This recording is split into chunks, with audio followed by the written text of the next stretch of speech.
Bismillahirrahmanirrahim. Alhamdulillahirrabbilalamin. Nahmaduhu wa nasta'inuhu wa nastaghfiruh wa na'udzu billahi min sururi anfusina wa min sayyiati a'malina. May yahdihillahu fahuwal muhtad wa may yudlil falan tajida lahu waliyyan mursyida. Asyhadu an la ilaha illallah wahdahu la syarikalah wa asyhadu anna Muhammadan abduhu wa rasuluh. Alladzi balagha risalah wa adal amanah wa nasal ummah wa jahada fillahi haqqa jihadih. Allahumma fasholli wa sallim ala Muhammadin wa ala alihi wa sahbihi wasallam. Saya aturkan satu salam penghormatan dalam Islam. Assalamualaikum warahmatullahi wabarakatuh. Waalaikumsalam warahmatullahi wabarakatuh. Alhamdulillah ya, pada kesempatan yang berbahagia ini di malam terakhir bulan Ramadan. Kalau disebut terakhir berarti Ramadan akan segera meninggalkan kita. Tentu banyak sekali kalau kita introspeksi belum begitu sempurna apa yang kita lakukan mungkin di bulan Ramadan ini. Tentu kita merasa ada kerinduan lagi untuk menghadapi bulan Ramadan di tahun-tahun berikutnya, insya Allah. Walaupun demikian kita tetap bersyukur kepada Allah Subhanahu wa taala atas segala nikmat yang telah Allah berikan kepada kita.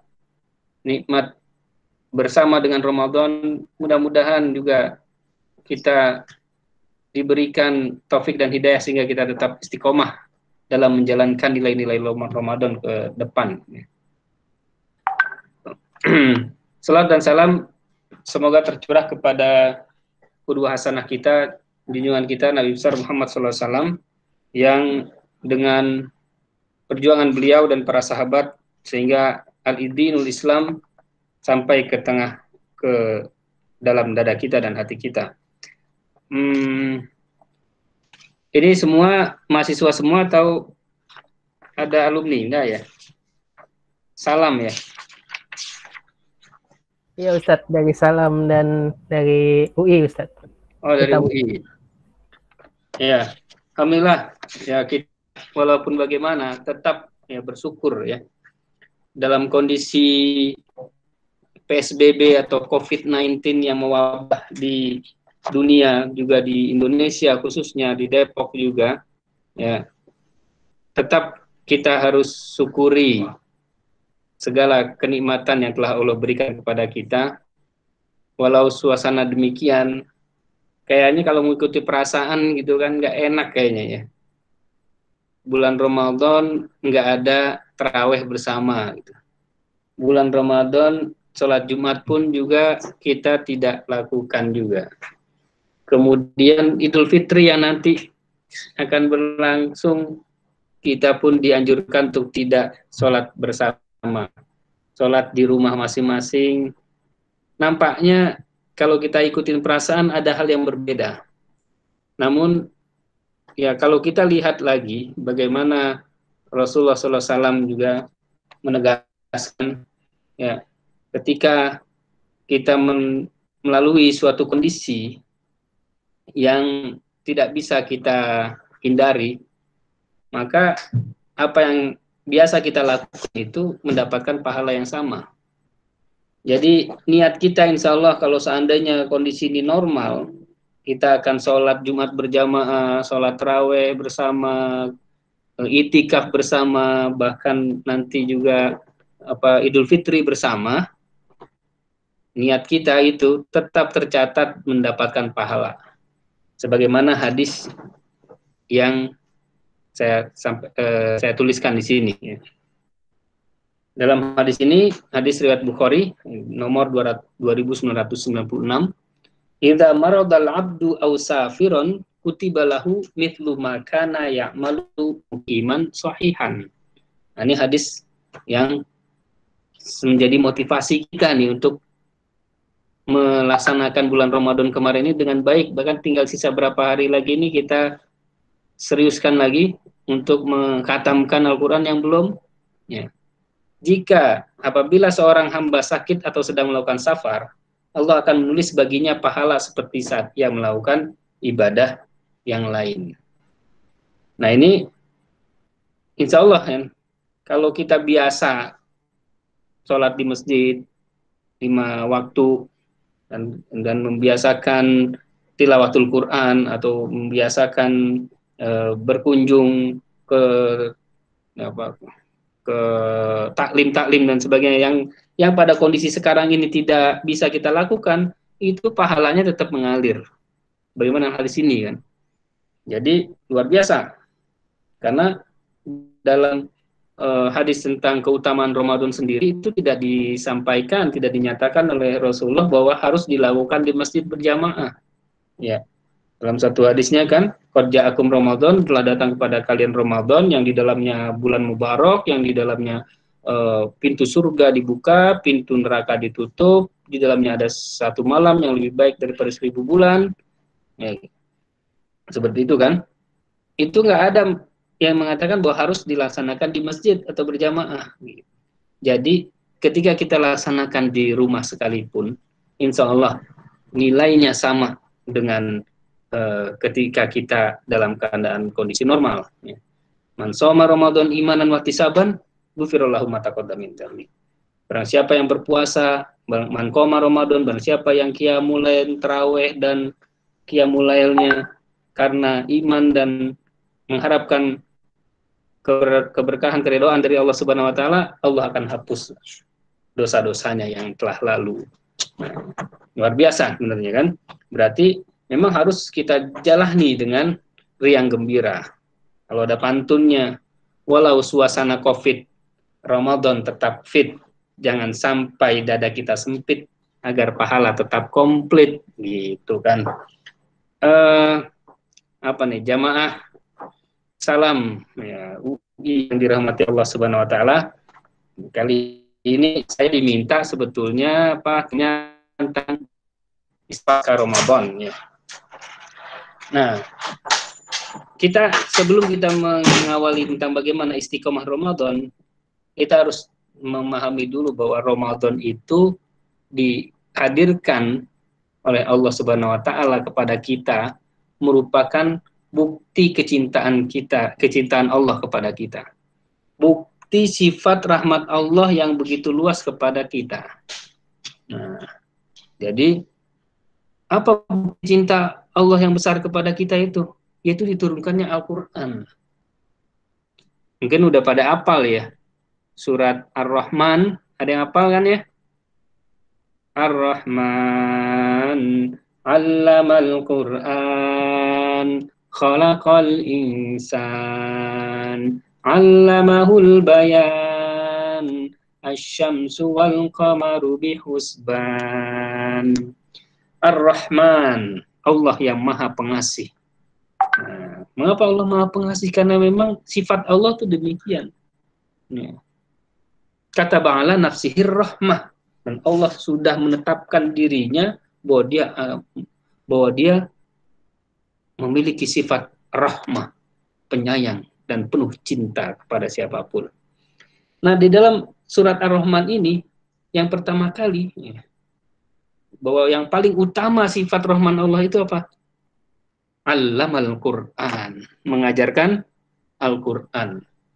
Jadi Al-Qur'an ini adalah satu bentuk rahmat Allah yang luar biasa kepada kita, kepada umat. Sehingga siapapun yang berinteraksi atau yang ada kaitannya dengan Al-Qur'an itu akan menjadi mulia. Coba apa saja karena yang terkait dengan Al-Quran menjadi mulia. Contohnya apa? Kira-kira. Oke, langsung aja dah. Bulan yang paling mulia bulan apa? Bulan Ramadan. Kenapa? Karena diturunkan Al-Quran. Ada di dalamnya malam Lailatul Qadar, di mana turunnya Al-Quran dari langit, dari Sidratul Muntaha ke langit dunia. Itu di malam Lailatul Qadar. Waktu, dari sisi waktu, ya, turunnya Al-Quran, maka waktu tersebut menjadi waktu yang mulia. Apalagi tempat diturunkannya Al-Quran apa? Mekah dan Madinah. Itu menjadi tempat yang paling mulia di dunia ini, di bumi ini. gitu kan. Bahkan ayat Allah lain yang bukan Al-Quran, yaitu kitab-kitab sebelumnya yang diturunkan di Palestina di Masjidil Aqsa menjadi tempat yang mulia juga. Kemudian apalagi? Malaikat yang ditugaskan menurunkan Al-Quran menjadi malaikat yang mulia, yaitu malaikat Jibril. Kemudian siapa lagi? Orang yang menerima Al-Quran, Rasulullah SAW menjadi manusia yang paling mulia.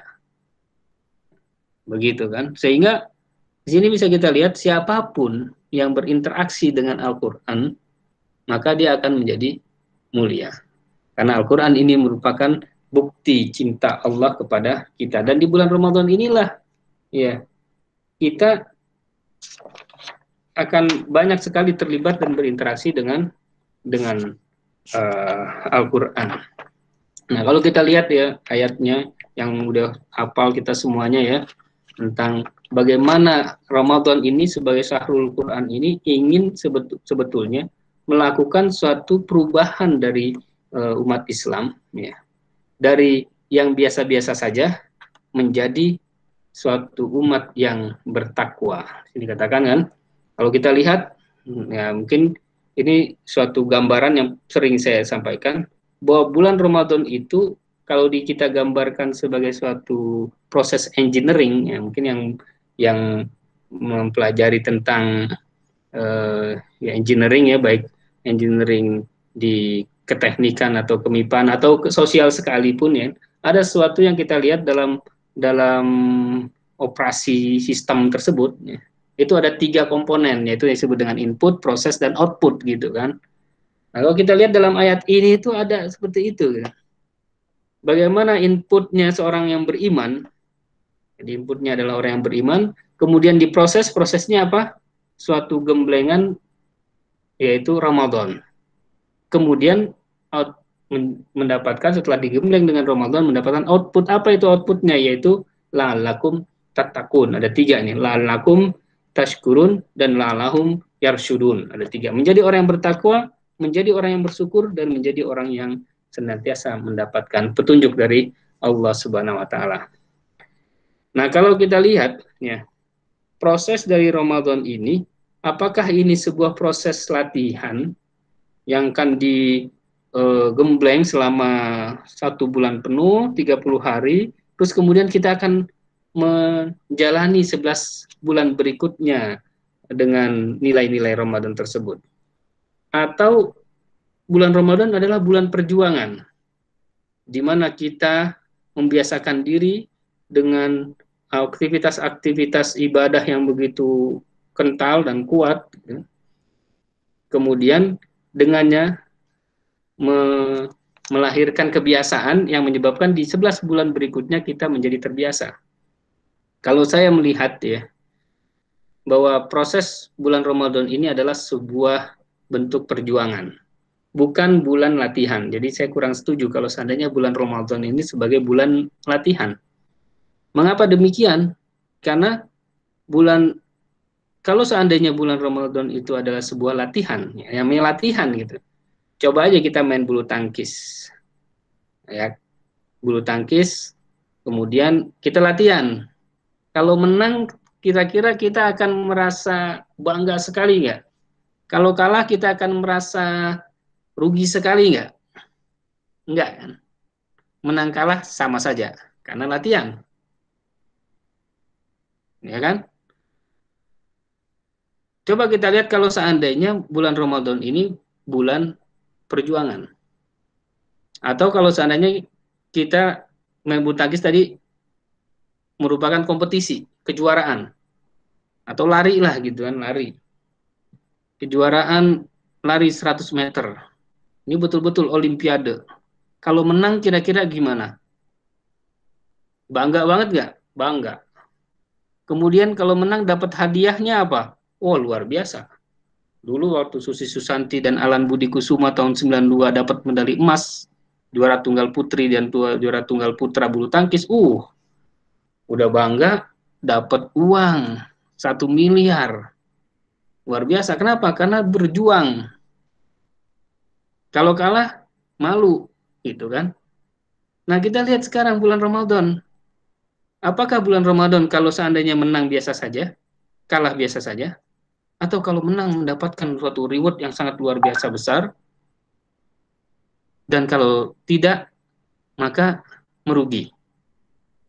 Tentu kalau kita lihat yang kedua itu kan ya, ketika kita menang, kita lihat aja kan, bagaimana ganjaran orang-orang yang berpuasa. Allah katakan, as-saumuli wa ana ajzibihi. Saum itu untukku dan aku yang akan membalasnya. Artinya pahalanya itu nggak ada yang tahu lah, hanya Allah saja yang tahu, gitu kan.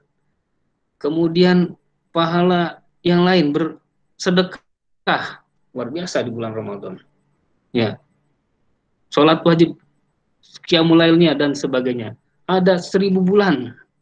Nah, ada satu malam yang sama dengan 1.000 bulan. Bayangin, ini ada amal seorang hamba yang 1.000 bulan nggak pernah bermaksiat, selalu beribadah terus. Paginya berpuasa, paginya siangnya berpuasa, malamnya qiyamul lail. Setiap hari ada seorang hamba demikian. Nah, para sahabat bertanya, ya Rasulullah, kita nggak bisa ngalahin dia dong. Akhirnya turunlah ayat Inna anzalnahu fi lailatul qadar. Nah, ini menunjukkan bahwa reward dari perjuangan bulan Ramadan ini luar biasa. Jadi oleh karena itu sayang sekali kalau seandainya di bulan Ramadan kemarin ini kita kurang optimal. Namun demikian kalau memang udah terjadi ya sudahlah, gitu kan. Kita perbaiki lagi sekarang. Nah, kita bagaimana memanfaatkan nilai-nilai Ramadan ini ke depan untuk kita lestarikan sehingga kita menjadi orang-orang yang istiqomah. Nah, ini sebagai gambarannya tadi bahwa output dari Ramadan ini adalah takwa, ya, dari orang-orang yang beriman, meningkat, ya, makomnya, kedudukannya dari orang yang mukmin menjadi orang yang bertakwa. Bagaimana caranya? Ya dengan Al-Quran jadinya. Karena ayat berikutnya syahrul Ramadan alladzi unzila fihil Quran. Jadi nggak mungkin nih orang beriman ini menjadi meningkat ketakwaannya kalau dia tidak berinteraksi dengan Al-Quran secara intens. Nggak mungkin. Oleh karena itu, ya misalnya dia hanya sholat saja, kemudian puasa saja tanpa terlibat aktif dengan Al-Quran, dari membacanya, kemudian mentadaburinya, kemudian mengamalkannya, dan terakhir juga menghafalkannya, mengajarkannya. Ini suatu yang ibaratnya makan nasi tanpa lauk gitu. Nah, karena itu ya seorang yang bertakwa selalu interaksinya dengan Al-Quran. Oke, nah ketika kita sudah berinteraksi dengan baik dengan bulan-bulan Ramadan, ya tentu kita akan mendapatkan apa yang saya sebut sebagai cinta dari Allah Subhanahu wa taala. Nah, kalau kita ya, mendapatkan cinta dari Allah Subhanahu wa taala ini salah satu persyaratan sebenarnya. Persyaratan bagaimana kita bisa, nanti kita bahas lagi lebih jauh, bagaimana kita bisa istiqomah di jalan Allah Subhanahu wa taala ini. Ya. Kita lihat dalam hadis ini kita sama-sama ya, kita bahas ini hadis ini ya. Bahwa sesungguhnya man adali waliyan faqad adzantuhu bil harb. Barang siapa yang memusuhi waliku, maka sungguhnya aku mengumumkan perang kepadanya. Wa ma taqarraba 'abdi bisai'in ahabba ilayya mimma taraktuhu.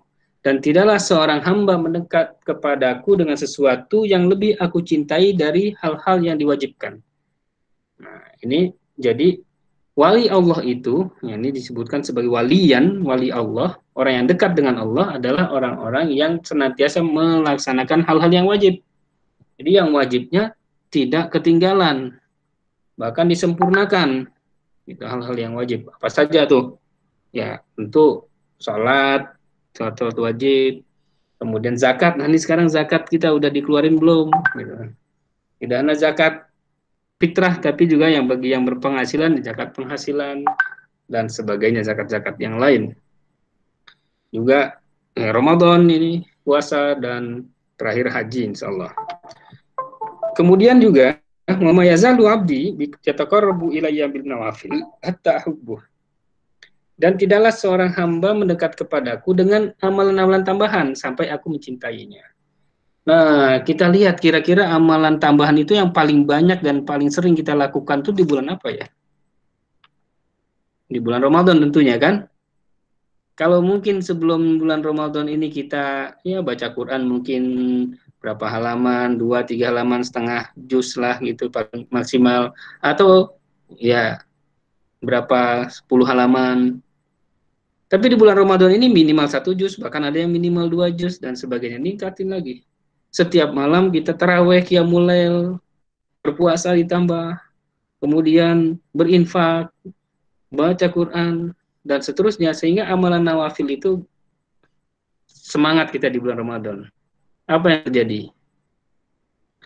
Hatta uhibbuh, sampai aku mencintainya. Jadi orang yang udah melaksanakan amal nawafil ini, Allah pun akan mencintai. Faidah ahbabtuhu kuntu samahu. Nah, ini uniknya nih dalam hadis ini, luar biasanya. Apabila aku telah mencintainya, aku akan menjadi telinganya yang digunakan untuk mendengar, menjadi penglihatan yang digunakan untuk melihat, menjadi tangannya yang digunakan untuk bekerja, menjadi kakinya yang digunakan untuk berjalan. Ya, maksudnya apa? Allah akan senantiasa menjaga telinganya, matanya, tangannya, dan kakinya selalu dalam pengawasan Allah Subhanahu wa Ta'ala. Sehingga orang yang demikian ini, yang udah dicintai Allah, apa yang terjadi? Wa in sa'alani la'utiyannah. Apabila dia meminta kepadaku sesuatu, aku pasti akan memberinya.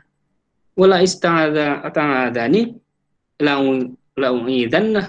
Apabila ia memohon perlindungan, pasti aku akan lindungi. Nah, oleh karena itu nih penting banget nih di kondisi COVID kita sekarang ini. Kita mohon kepada Allah untuk dilindungi. Allahumma dafa'na minal ghala wal bala wal waba gitu kan. Ya Allah, lindungilah aku dari segala mara bahaya, dari kesengsaraan dan wabah COVID ini kan. Caranya gimana ya? Salah satunya Allah katakan di sini, ya menjadi hamba yang dicintai Allah itu dengan melaksanakan amalan-amalan nawafil, tambahan-tambahan. Dan di bulan Ramadan ini yang penuh dengan amalan nawafil tersebut. Sehingga ketika kita meminta, kita akan mendapatkan langsung istijabahnya dari Allah Subhanahu wa taala. Oleh karena itu bulan Ramadan ini sebenarnya bulan cinta kepada Allah Subhanahu wa taala. Dan dengan cinta inilah ya kita akan bisa istiqomah di jalan Allah. Mengapa demikian? Kalau kita beramal ya dengan harapan yang lain, itu amalnya akan menjadi apa ya? Nggak ada rasanya gitu. Kita bisa beramal dengan ikhlas, khusyuk dan sebagainya karena adanya cinta pada Allah Subhanahu wa taala. Cinta pada Allah inilah kuncinya bagaimana kita bisa menjadi hamba yang bertakwa, menjadi hamba yang istiqomah. Ya. Oke. Nah, ini kita lihat lagi bagaimana ciri dari Ramadan yang berhasil ya. Kita bisa lihat ya. Ini saya biasa sebagai orang orang sains ya, kebetulan saya orang kimia, dosen kimia juga. Ya mungkin yang lain juga mengerti ya tentang grafik begini ya, orang ekonomi juga biasa juga. Bagaimana sih kriteria orang yang menjalani proses Ramadan itu berhasil atau tidak? Nah, ini mungkin bisa kelihatan kan sebelum Ramadan datang nih puncak sini adalah proses Ramadan. Nah, ini di sini nih bulan Rajab, Sa'ban gitu kan. Sebelum Ramadan. Kita ketakwaan kita segini nih. Ya. Kemudian dengan masuknya bulan Ramadan, insya Allah kita semua naik nih ketakwaan kita ya. Meningkat. Nah, bagaimana orang yang melaksanakan Ramadan itu berhasil atau tidak? Nah, dia setelah Ramadan ya, tidak sama dengan sebelum Ramadan. Kalau seandainya ternyata sama dengan bulan Ramadan, berarti dia belum istiqomah tuh. Dia menganggap bahwa ketakwaan itu hanya pada bulan Ramadan aja. Makanya seorang ulama pernah mengatakan, ya, Wala a'budu Ramadan walakin a'budullah Allahul Hayyul Qayyum gitu. Janganlah kalian menjadi hamba Ramadan, karena Ramadan itu qad fat, Ramadan akan berlalu. Walakin akan tapi sembahlah Allah yang tidak pernah tidur dan tidak mati, yang senantiasa hidup dan mengawasi. Nah, kalau seandainya orang yang setelah Ramadan ini datarnya sama aja, berarti kan dia beramal hanya karena Ramadan aja. Oleh karena itu, orang yang beriman, orang yang bersukses dalam Ramadannya itu, dia akan terjadi peningkatan antara sebelum dan sesudah Ramadan. Nah, bagusnya sih memang ketika Ramadan itu lancar sama aja nih. Grafik setelah Ramadan naik terus. Ya. Nah, namun orang yang seperti ini nih ya jarang ya. Namun bisa kita lihat ya bahwa kebaikan seseorang atau keberhasilan seseorang dilihat dari sebelum Ramadan dan setelah Ramadannya. Kalau sebelum Ramadan baca Qur'annya misalnya ya setengah juz sehari, di Ramadan dia baca Quran 2 juz sehari. Maka setelah Ramadan masih ada bekasnya gitu. Sehingga dia meningkat. Awal sebelum Ramadan setengah juz, sekarang menjadi 1 juz. Karena di Ramadannya 2 juz. Jadi ada bekas gitu. Ya ibarat orang makan gitu ya. Kalau orang makan biasa dikasih dalam 10 hari nih ya. Kita bayangin aja dikasih makanannya ada ikan, ada tempe, ada kerupuk. Kemudian besoknya dikasih lagi ayam, tahu sama kerupuk. Besoknya lagi ada lagi daging, ya tempe orek sama kerupuk. Besoknya dikasih lagi apa? Ikan lagi, tahu lagi sama kerupuk. Jadi setiap hari dikasih kerupuk terus. Pas di hari ke-11 nggak dikasih kerupuk. Kira-kira gimana ya? Di hari ke-11 itu dikasih daging juga lah sama tahu, nggak pakai kerupuk sekarang. Pasti dia akan nanya kan, kerupuknya mana? Pasti ada yang hilang gitu kan. Nah ini ada bekasnya gitu di dalam Ramadan itu sendiri, sehingga dia akan bertanya gitu. Kalau seandainya sering qiyamul lail di bulan Ramadan, maka setelah Ramadan pun akan terasa kurang kalau seandainya tidak qiyamul lail. Kalau di bulan Ramadan setiap hari, maka di setelah Ramadan ya bisa boleh setiap hari bagus sekali. Tapi kalau seandainya tidak, lebih baik daripada sebelum Ramadan ya. Ini merupakan ciri orang yang jadi ada prosesnya itu meningkat gitu. Terjadi perubahan. Disebut orang yang bertakwa karena dia melakukan suatu perubahan. Apa perubahannya ya? Perubahannya menjadi orang yang bertakwa, rasa syukurnya bertambah, dan keinginannya untuk mendapatkan hidayah Allah pun juga bertambah.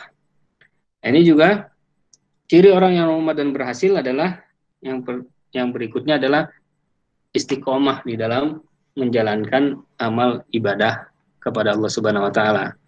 Sebagaimana dalam surat Al-Ghafir ini ayat 31, innalladzina qalu rabbunallahu tsumma istaqamu tatanazzalu alaihimul malaikatu alla takhafu wa la tahzanu wa absyiru bil jannati allati kuntum tu'adun. Nah, ini dalam ayat ini juga sesungguhnya orang-orang yang mengatakan aku beriman kepada Allah. Qalu rabbunallah, Rabb aku adalah Allah. Kemudian dia istiqomah. Nah, ini kita lihat orang yang istiqomah itu seperti apa gitu. Seperti tadi kan. Jadi orang yang setelah Ramadannya ada bekasnya dengan Ramadan. Jadi bukan orang yang tadi malah apalagi yang berkurang gitu. Nah, nggak boleh. Gitu. Bagi orang yang demikian, para malaikat tuh ngapain? Tuh mastaqomu tanazzalu alaihimul malaikah. Nah, orang yang demikian ini akan turun malaikat. Malaikat tuh ngapain? Mengatakan Allah takhafu. Janganlah kamu takut. Kenapa? Karena malaikat akan selalu membelanya. Ini. Jadi Allah pun akan menurunkan malaikat yang akan membisikkan mereka pun akan membela kita. Wala tahzanu, janganlah kamu bersedih hati. Kenapa? Karena malaikat yang tadi turun itu mendoakan kita, mendoakan kebaikan buat kita. Wa absyiru bil jannah, dan memberikan kabar gembira tentang surga yang dijanjikan pada kalian. Nah, inilah ciri orang Ramadan yang berhasil, dia tetap istiqomah. Gimana istiqomahnya? Dia tetap melakukan amal-amal tersebut, walaupun sedikit.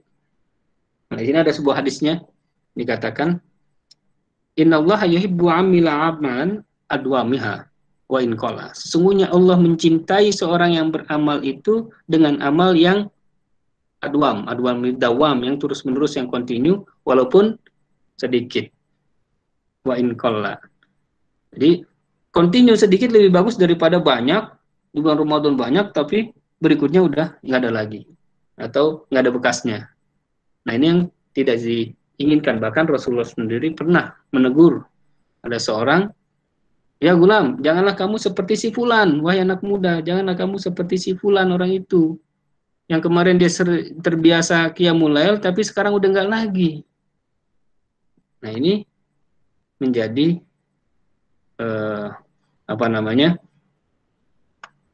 bahwa Ramadan itu harus ada bekasnya kepada kita.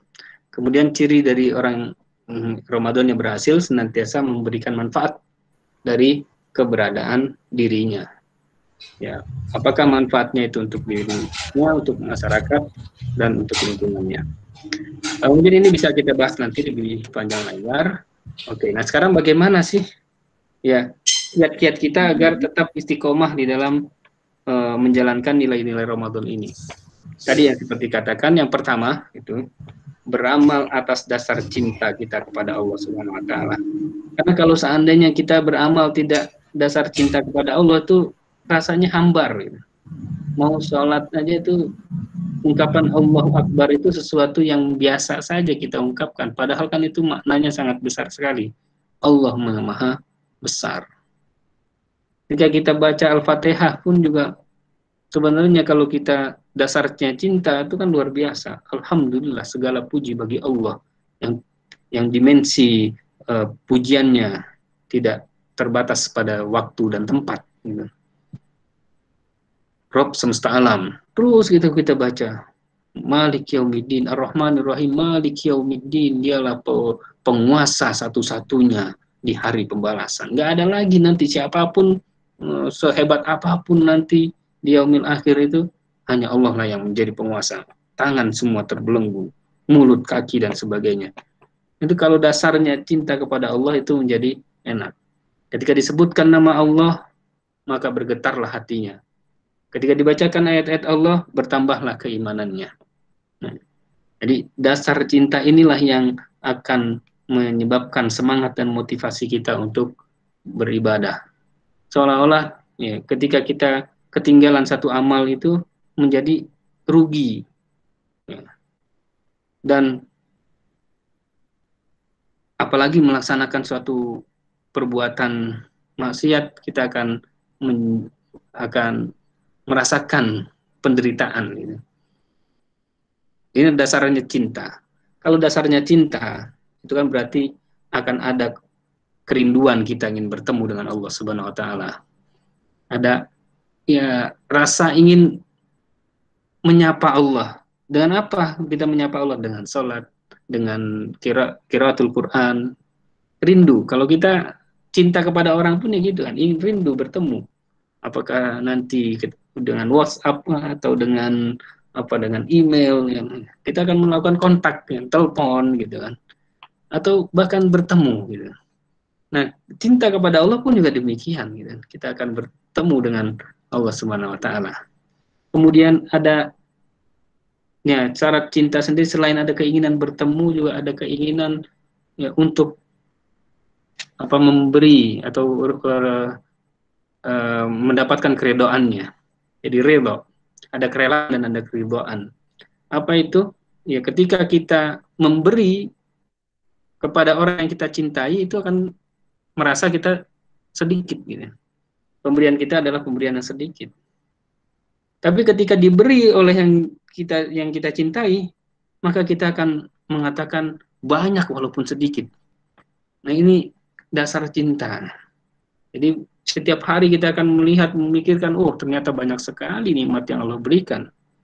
Ya, dan memang betul banyak. Karena memang kalau kita hitung itu nggak akan mungkin kita bisa menghitungnya. Ya. Kemudian ketika kita memberi pun kita merasa sedikit walaupun banyak. Ya, kita lihat bagaimana para sahabat Rasulullah SAW itu kan, Abu Bakar memberi, menginfakkan seluruh hartanya, Umar 50%-nya, dan Abdurrahman bin Auf serta Utsman bin Affan sebagainya. Mereka menginfakkan hartanya tapi merasa sedikit. Kemudian dasar cinta itu yang ketiga adalah akrabnya, Indonesia dekatnya dengan orang-orang yang mencintai Allah. Karena memang bahkan ada doanya gitu kan. Ya. Allahumma inni as'aluka hubbak. Wahai ya Allah, berikanlah kepadaku rasa cinta kepadamu, cintamu. Dan hubbaka ma yuhibbuk. Dan cinta kepada orang-orang yang mencintaimu. Wal amalu alladhi yuballighuni hubbak. Dan mencintai amal yang mengantarkan kami kepada cinta padamu. Nah, ini luar biasa doa ini ya. Bahwa cinta kepada Allah inilah menjadi dasar orang akan semangat dalam beramal dan beribadah. Kemudian yang kedua ikhlas ya. Tentu ya, istiqomah ini dasarnya juga ikhlas sama gitu. Bagaimana mungkin ya orang yang beramal karena mengharapkan sesuatu, mengharapkan pujian, mengharapkan dapat follower, akan berkontinu amalnya. Ya, wah saya udah bikin konten ini nih YouTube tentang dakwah, ternyata followernya sedikit. Tapi karena memang niatnya follower gitu kan, jadinya ya udahlah, nggak ikhlas gitu kan, nggak dilanjutin lagi. Gitu. Tapi kalau seandainya karena Allah Subhanahu Wa Taala, apakah dicela, dihina, nggak masalah. Selama Allah yang tidak mencela dan hina. Ketika dicela oleh manusia nggak masalah, asal Allah tidak, Allah meridhoi kita. Nah, ikhlas dalam beramal ini ya kunci dari diterimanya juga sebuah amal. Ya, pernah mungkin ada kisah gitu ya, ada seorang santri yang dia punya kebun singkong. Setelah panen, wah singkongnya gede-gede. Dia pengen banget ini memberikan singkong ini kepada gurunya, kiainya. Ya, karena rasa cintanya kepada gurunya yang telah memberikan dia ilmu, dia berikanlah kepada kiainya ini. Pak Kiai, Assalamualaikum. Ini ada singkong Pak Kiai. Waalaikumsalam. Oh, dari mana singkongnya? Oh, ini saya habis ini Pak Kiai bertanam dan ada hasilnya banyak. Alhamdulillah, ini buat Pak Kiai sebagai ngambil tabaroknya. Alhamdulillah, Umar, makasih banyak. Kemudian dia tanya istrinya, Umi, di rumah ada apaan? Oh, nggak ada apa-apa, Bi. Ada tuh kambing satu. Oh, ya udah nggak apa-apa deh. Akhirnya si Umar tadi yang ikhlas ngasih singkong dikasih apa? Kambing sama Pak Kiai. Ini Umar, makasih banyak. Oh, Pak Kiai, jangan Pak Kiai. Waduh, ke terlalu besar ini Pak Kiai. Nggak apa-apa, ambil aja. Ikhlas. Alhamdulillah, Umar dapat kambing.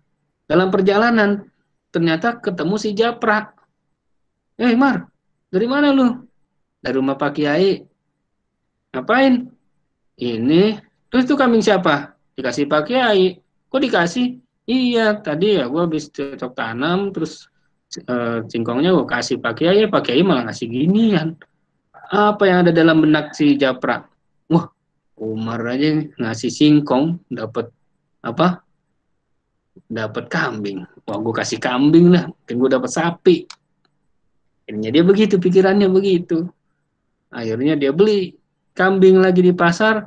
Assalamualaikum Pak Kiai. Waalaikumsalam. Japra, ada apa Pak Kiai? Ada apa Pak?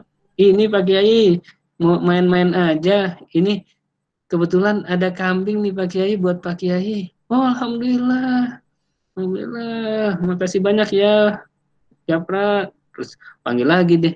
Umi, di rumah ada apa? Oh, nggak ada apa-apa. Adanya singkong nih Pak Kiai. Adanya singkong nih. Oh, ya udah dah. Akhirnya ya Pak Kiai ambil singkong yang dari si Umar tadi, kasih deh ke si Japra. Nah, nih Japra, nih Pak Kiai nggak punya apa-apa, adanya singkong aja. Nah, kasih deh. Apa yang terjadi pada Japra? Kecewa beratlah dia gitu kan. Kenapa? Karena dia beramal mengharapkan sesuatu. Sehingga yang terjadi ketika tidak terjadi akan mendapatkan kekecewaan. Kemudian yang ketiga berikutnya, syarat kita untuk beristiqomah itu berteman dengan orang-orang yang bertaubat.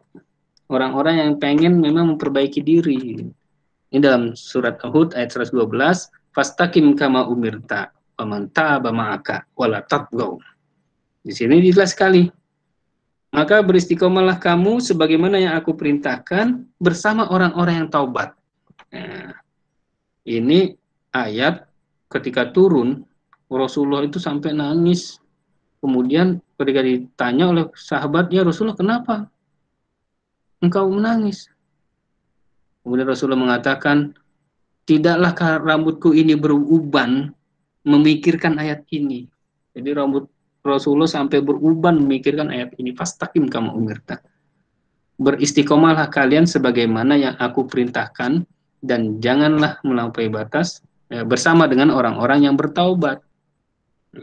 Nah, ini begitu berat memang. Ya kan? Jadi kalau istiqomah ini memang suatu diskusi yang sangat mudah kita ungkapkan, tapi implementasinya memang berat, sangat berat sekali. Ya. Namun istiqomah yang ada di sini adalah istiqomah yang sebagaimana diperintahkan. Nah, ini beda ya. Jangan sampai kita menganggap istiqomah sesuatu janji yang mungkar. Nah, ini ada dulu waktu zaman saya kecil itu ada seorang artis yang kalau seandainya albumnya meledak, gitu kan, dia punya janji bahwa dia akan keliling kota Bandung sambil telanjang. Gitu. Jadi jalanin juga. Nah, ini bukan istiqomah. Istiqomah itu kama umirta seperti yang Allah perintahkan. Itu apa yang Allah perintahkan? Untuk senantiasa meningkatkan ketakwaan dalam amal-amal yang nyata. Kemudian yang ketiga berikutnya, istiqomah itu bisa kita lakukan kalau kita fokus terhadap buah dari amal. Maksudnya apa? Nah, orang kalau seandainya beribadah, contoh misalnya sholat itu ada target amalnya tentunya, yaitu apa? Tanha anil fahsya iwal mungkar, yaitu mencegah dari perbuatan keji dan perbuatan mungkar. Nah, kalau seandainya seorang beribadah, sholat misalnya, tidak sampai pada taraf fokus kepada buahnya tersebut, apa dalam hal ini sholat misalnya mencegah perbuatan keji dan mungkar, maka pasti ada yang salah dengan sholatnya. Begitu pula zakat, membersihkan hati dan juga membersihkan hartanya, membersihkan harta dan membersihkan hatinya. Jadi kalau masih orang dengki, berarti zakatnya nggak benar. Misalnya masih ada punya perasaan iri, dengki, kalau seandainya ngelihat temennya senang susah hidupnya, bahkan pengennya nggak apa-apa disengsara asal dia nggak dapat kebahagiaan. Ini yang kayak begini nih, berarti ibadahnya pun juga bermasalah, infaknya pun juga bermasalah. Karena orang yang terhindar dari perbuatan dengki, famang zuhzihanin nas, barang siapa yang dihindari dari perbuatan iri dengki, mungkin dialah orang-orang yang beruntung. Kenapa? Karena dia senantiasa berinfak dengan ikhlas. Difokus kepada buah dari amal tersebut. Sehingga ada seorang ya wanita gitu kan, yang ketika itu ditanya oleh Rasulullah, ya Rasulullah, ada si Fulana itu sholatnya rajin banget, qiyamulailnya nggak berhenti, tapi setiap hari selalu menyakiti tetangganya. menyakiti orang lain. Bagaimana ya Rasulullah? Apa kata Rasulullah? Fa innaha finnar. Maka dia di dalam neraka. Dan ada juga fulanah yang amalnya biasa-biasa saja, tapi amalnya biasa-biasa saja, tapi berbuat baik kepada sesama, tidak menyakiti dengan lidahnya dan sebagainya. Maka kata Rasulullah, fa innaha fil jannah. Maka dia berada dalam surga. Nah, ini jadi fokus kepada buah dari amal. Kemudian yang berikutnya saya percepat aja, ya gimana kita bisa istiqomah? Tentu kita mempelajari orang-orang yang sudah jelas kesolehannya, keistiqomahannya, yaitu para nabi, para sahabat Rasulullah, suhada, tabiin dan sebagainya. Bagaimana yang dalam surat apa namanya Yusuf ini ayat 111 gitu. Inna fi apa di sesungguhnya di dalam kisah-kisah mereka terdapat ibrah bagi orang-orang yang berakal. Dan yang terakhir, nah yang paling penting juga bahwa istiqomah itu memang berat, tapi insya Allah bisa kita dapatkan manakala kita senantiasa berdoa kepada Allah Subhanahu Wa Taala. Mengapa demikian? Karena memang ada dalam suatu hadis juga yang mungkin pernah kita hafal juga di dalam hadis Arba'in itu kan, bahwa manusia diciptakan dari perut ibunya 40 hari, kemudian menjadi nutfah, kemudian menjadi alaqah dan sebagainya, kemudian ditentukan 4 hal, rezekinya, jodohnya, matinya, kemudian apakah sengsara atau bahagianya. Nah, kemudian ada seorang yang senantiasa beramal dengan amalan yang ahli surga, sehingga surga dengan dirinya berjarak 1 jengkal. Kemudian berlalulah masa dia melaksanakan amalan ahli neraka, masuklah ia ke dalam neraka. Kemudian ada seorang yang beramal dengan amalan-amalan ahli neraka, sehingga neraka dengan dirinya tinggal sejengkal, maka berlalulah suatu masa dia melaksanakan amalan ahli surga, dan masuklah ia ke dalam surga. Nah, ini menunjukkan bahwa hati manusia itu bisa berubah-ubah, bolak-balik gitu kan. Nah, hadis ini bukanlah berarti bahwa kita ya udah orang yang beramal ahli surga aja tuh ujungnya jadi kok masuk neraka karena dia tergelincir. Itu merupakan warning dari Rasulullah. Memang dari sebanyak itu cuma sekitar 0,01%, tetap masih ada peluangnya. Oleh karena itu tetap selalu hadis ini menunjukkan bahwa kita jangan sampai tergelincir, terus istiqomah dalam menjalankan ketaatan. Begitu pula sebaliknya bagi yang melaksanakan perbuatan-perbuatan buruk, berhenti dari sekarang dan taubat. Maksud hadis ini tuh begitu. Bukan nunggu kalau begitu nanti aja dah kita taubat kalau udah tua kan. Nah, jadi masa kecil dimanja, muda foya-foya, tua kaya raya, mati masuk surga, nggak bisa begini. Oleh karena itu, yang terakhir kita harus banyak berdoa kepada Allah Subhanahu wa taala untuk mendapatkan hidayah. Karena Allah Subhanahu wa taala tidaklah memberikan petunjuk kepada siapa yang kita cintai, tetapi dia memberikan petunjuk kepada siapa yang dikehendaki. Innaka la tahdi man ahbabta walakinnallaha yahdi may yasha. Sungguhnya Allah tidaklah memberikan hidayah kepada siapa yang engkau cintai, tetapi Allah memberikan hidayah kepada siapa yang dia kehendaki. Oleh karena itu, supaya kita dikehendaki oleh Allah, ya banyak berdoa untuk mendapatkan hidayah Allah, supaya kita dijadikan orang yang istiqomah. Ya ayyuhalladzina amanu ittaqullaha haqqa tuqatih wa la tamutunna illa wa antum muslimun. Mungkin ini yang bisa saya berikan, walau bisawab. Kalau kepanjangan, mohon maaf. Wabillahi taufiq wal hidayah. Assalamualaikum warahmatullahi wabarakatuh. Waalaikumsalam warahmatullahi wabarakatuh. Jazakallah khair Ustadz Gustino yang sudah memberikan materinya tadi mengenai bagaimana tadi kita juga memandang Ramadan pada saat ini, yaitu Ramadan adalah bulan yang perjuangan, bukan bulan latihan. Dan juga tadi sempat diberikan grafik juga bahwasannya jangan sampai pada saat kita Ramadan ini dan pada Ramadan itu kita tidak terjadi perubahan gitu pada diri kita. Sehingga harapannya adalah pada saat Ramadan ini telah berakhir nanti, pada saat kita sudah mencapai bulan Syawal nanti dan bulan-bulan seterusnya, harapannya adalah kita terjadi peningkatan, minimal adalah ibadah kita itu lebih baik daripada sebelum Ramadan. Seperti itu teman-teman semua. Ya mungkin kita buka untuk sesi pertanyaan Ustadz. Iya, silakan. Dan ini udah masuk beberapa di kolom komentar Ustadz. Ada pertanyaan dari saudari Ajeng Kurniati. Yang pertama, ini ada yaitu Afwan izin bertanya Ustadz, apa tanggapan Ustadz kepada orang yang berniat dari Ramadan kembali kepada kemaksiatan setelah Ramadan? Lalu jika dia teman kita, bagaimana cara kita menasihatinya?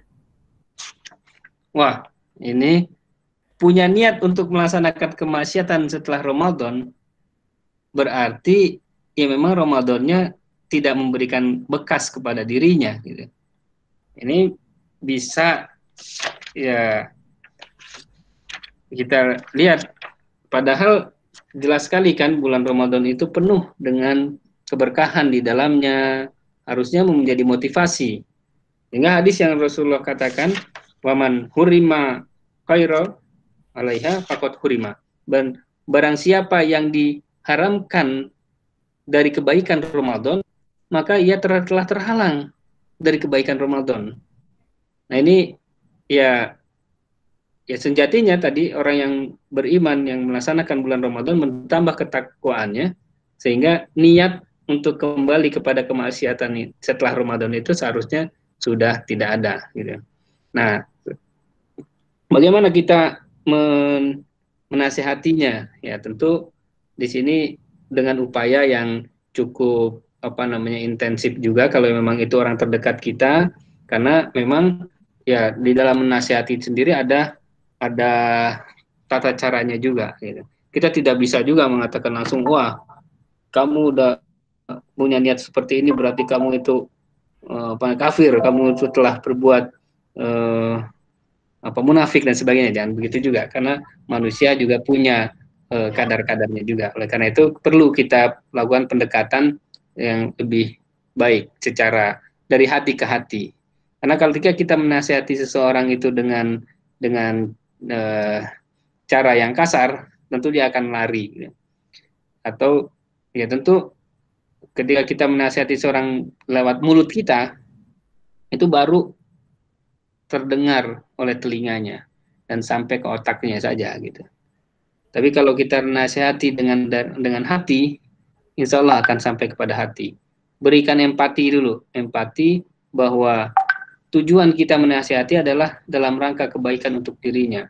Sebagaimana Rasulullah SAW itu, kalau seandainya bertemu dengan orang yang belum beriman, yang tidak memerangi, tapi itu selalu berharap agar orang tersebut mendapatkan hidayah Allah Subhanahu wa taala. Makanya Rasulullah itu kan punya sifat yang laqad ja'akum rasulun min anfusikum azizun 'alaihi ma anittum harisun 'alal mu'minin. Ya, bahwa Rasulullah itu memiliki sifat empati yang luar biasa dan haris dan menginginkan kebaikan kepada orang tersebut. Jadi kalau seandainya kita berinteraksi dengan orang dan orang itu tahu bahwa apa yang diinginkan dari kita adalah sebuah kebaikan dan kita tidak menginginkan harta, bahkan menginginkan sesuatu dari dirinya, pasti dia akan mudah ya ditaklukkan. Karena dalam suatu hadis juga dikatakan ya zuhudlah apa yang ada di tangan manusia, niscaya kau akan dicintai oleh manusia. Mintalah apa yang ada pada Allah, niscaya kau akan dicintai oleh Allah gitu. Jadi mungkin ini perlu ya yang orang yang demikian ini kalau punya niat kembali kepada kemaksiatan setelah Ramadan, juga tergantung juga nih kemaksiatannya apa sebetulnya. Kalau seandainya kemaksiatannya dalam bentuk misalnya minum-minuman keras atau narkoba gitu kan, ya ini perlu pendekatan yang lebih ini lagi, karena itu udah berupa kecanduan gitu kan. Ini nggak bisa itu sebenarnya hanya dengan nasihat saja gitu. Kalau seandainya kemaksiatannya sholat gitu kan, yang masih belang bentong dan sebagainya, ini pun ya bisa ya kita berikan dakwah dengan cara yang lebih bijak gitu. Dan juga tergantung orangnya juga gitu. Kalau seandainya orangnya adalah orang yang ditaklukkan dengan harta misalnya atau dengan makanan dan sebagainya, bisa juga kita dakwahi lewat makanan. Karena memang dakwah yang paling mengena itu adalah dakwah dalam bentuk memberi makan, ya. Baik orang miskin maupun orang kaya pun kalau dikasih makan, ditraktirin, biasanya mudah gitu. Ya ini juga masih tergantung ya kemaksiatannya seperti apa gitu. Walau dijawab ya. Masya Allah, jazakallah ya Ustadz Agustina yang udah menjawab pertanyaan tadi. Bagaimana dari saudara Ajeng, apakah ada tanggapan? Oke, jazakallah ya Ustadz atas jawabannya. Oke, lalu ada pertanyaan kembali Ustadz atas nama saudari Anissa Lutfiyah. Menurut Ustadz, bagaimana caranya agar kita dapat menahan diri dan melakukan hal sia-sia pasca Ramadan, Ustadz? Oke. Bagaimana kita dapat menahan diri dari melakukan hal yang sia-sia pasca Ramadan? Kenapa kita melakukan hal yang sia-sia tersebut? Gitu. Biasanya hal tersebut itu udah begitu nikmat buat kita, gitu kan? Apa contohnya? Ya mungkin ya kalau di ini main game gitu ya, kalau saya terlalu itu kan main game sia-sia gitu kan, bahkan sampai maniak, sampai berapa 5 jam sehari, atau nonton film yang nggak benar. Kalau nonton film banyak yang bagus, tapi yang film yang nggak bagus gitu kan banyak gitu kan. Nah kenapa kita bisa melakukan itu? Karena memang udah enak gitu kan. Kenapa enak? Karena memang sesuatu yang dicintai oleh hawa nafsu. Jadi ya hawa nafsu kita menyukainya gitu. Nah oleh karena itu, supaya kita tidak bisa menahan diri, ya kita tahan hawa nafsu untuk melakukan hal yang sia-sia tersebut. Ya, kita perangi gitu hawa nafsu tersebut gitu. Gimana caranya? Gitu. Nah kita harus pikirkan kembali ya. Mencari suatu bentuk kegiatan lain yang lebih bermanfaat. Ya, apa? Memang kita selalu merasa kalau beribadah itu ada titik jenuhnya gitu ya, bosan gitu. Kadang kan udah banyak tugas nih gitu kan, udah tugas, apalagi bulan anak saya juga ada yang arsitek kan, yang di teknik arsitek, tugasnya itu begitu banyak. Setelah selesai katanya ya refreshing dulu nih mau main, tapi ternyata kalau seandainya kelewatan, itu nanti hawa nafsu kita yang merasakan, oh terus aja main terus gitu kan. Apalagi permainan-permainan yang online gitu kan, yang terbelenggu dengan apa namanya jadwal online-nya itu gitu kan. Kalau seandainya nggak apa namanya diberhentikan begitu saja, malu gitu kan sama teman-temannya, sehingga kalah gitu kan. Jadinya dia tetap dimainin aja. Kalau orang tuanya memanggil, dicuekin. Kenapa? Karena malu gitu, malu kalah kalau seandainya dia berhenti begitu saja gitu. Ini kenapa? Karena hawa nafsu. Begitu pula kalau seandainya kita bangun tidur subuh gitu kan. Kenapa subuh itu banyak gitu kan yang masih ngantuk gitu, padahal udah tidur setelah subuh masih ngantuk juga. Kenapa? Karena memang hawa nafsunya masih mendekati tempat tidur. Jadi ibaratnya tempat tidur itu punya magnet yang luar biasa besar gitu kan. Nah yang pertama yang perlu ini kan ada perangi hawa nafsunya gitu. Nafsu untuk apapun yang sia-sia tersebut. Ya. Nah gimana supaya kita bisa ya cari amal-amal yang memang menyebabkan kita bahagia. Kita hobikan diri kita itu, misalnya hobinya apa gitu. Hobi dengan hal-hal yang positif. Ya. Kalau seandainya kita baca Quran udah banyak, ya ganti dengan amal yang lain. Apa? Amal misalnya berinfak. Oh, udah banyak infak nih. Amal yang lain apa? Mengunjungi teman, berdiskusi dengan teman. Kemudian kalau kita udah banyak begitu lagi, ya kita berdiskusi dengan guru atau mencari membaca artikel dan sebagainya. Karena dalam Islam sendiri kan banyak sekali variasi amal yang bernilai sunnah. Karena ketika dalam kondisi demikian futur misalnya, ya Rasulullah pun juga mengatakan bahwa sesungguhnya setiap orang itu akan mengalami masa fatrah, masa futur.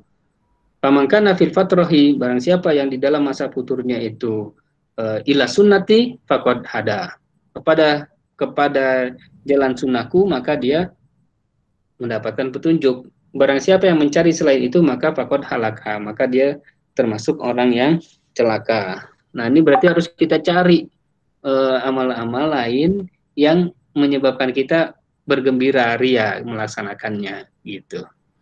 Jadi kalau menurut saya itu harus diperangi hawa nafsunya dulu. Kita pikirkan lagi, apakah memang perbuatan itu menambah manfaat kepada kita atau tidak, menambah ilmu atau tidak, gitu kan, menambah teman atau tidak, gitu kan. Jadi kita perlu pikirkan lagi tuh, ada kebaikan atau tidak. Kalau seandainya enggak, entar dulu. Kalau seandainya enggak menambah apapun, ya entar dulu. Begitu. Mungkin itu jawaban saya. Masya Allah, jazakallah ya Ustadz atas jawabannya. Mungkin karena waktu menunjukkan waktu 21.40, mungkin di pertanyaannya dicukupkan aja ya Ustadz, karena terlalu malam. Iya, insyaallah. Okay. Baik, mungkin akan dibacakan sedikit resumenya kembali gitu terkait materi kali ini. Yang pertama dibawakan oleh Ustadz adalah apabila sebuah hadis gitu, apabila seorang hamba sakit atau sedang melakukan safar, Allah akan menuliskan baginya pahala seperti saat ia lakukan ibadah di masa sehat dan bermukim. Seperti yang terjadi di hari ini gitu, walaupun kita di tengah-tengah pandemi, tapi kalau misalnya kita biasanya di Ramadan ini adalah kita sering melakukan ibadah-ibadahnya, maka akan tertulis juga bagi kita seperti pahalanya seperti kita melakukan ibadah seperti tahun-tahun sebelumnya, seperti itu. Dan untuk Ramadan kali ini adalah salah satu bentuk cinta dari Allah Subhanahu wa Ta'ala kepada kita, seperti itu teman-teman. Dan yang terakhir adalah bagaimana caranya kita untuk istiqomah, yaitu ada yang pertama yaitu beramal atas dasar cinta, lalu yang kedua ada kita ikhlas, lalu yang ketiga kita berteman dengan orang yang bertaubat, lalu yang keempat fokus terhadap buah dari amal yang kita laksanakan, lalu yang kelima adalah mempelajari kisah perjuangan para nabi, sahabat dan syuhada, lalu yang terakhir berdoa untuk senantiasa mendapatkan hidayah dari Allah Subhanahu wa Ta'ala, karena kita hati kita dapat berbolak-balik dan semoga Allah terus istiqomahkan kita di atas jalannya, seperti itu. Mungkin jazakallahu khair sekali lagi kepada Ustaz Agustina yang telah menyampaikan materi, dan untuk para peserta bisa mengecek di kolom komentar bagi yang belum mengisi absensi atau mengisi borang evaluasi gitu, bisa langsung aja. Dan ya, sebelum kita tutup materi dan kajian kali ini, marilah kita mengucapkan alhamdulillah. Alhamdulillah. Istighfar seikhlas-ikhlasnya dan sebanyak-banyaknya. Dan kita tutup bersama dengan doa kafaratul majelis. Subhanakallahumma wabihamdik, asyhadu an la ilaha illa anta, astaghfiruka wa atubu ilaik. Sekali lagi jazakallahu khair Ustaz atas materinya. Semoga menambah pahala kita di hari terakhir, malam terakhir Ramadan hari tahun ini, seperti itu. Saya sebagai MC dan moderator pamit undur diri. Selamat membus pahala terakhir di malam Ramadan ini, seperti itu. Kalau lebihnya mohon maaf. Wassalamualaikum warahmatullahi wabarakatuh. Waalaikumsalam warahmatullahi wabarakatuh. Jazakallahu khair Ustaz sekali lagi. Wa iyyakum. Ya.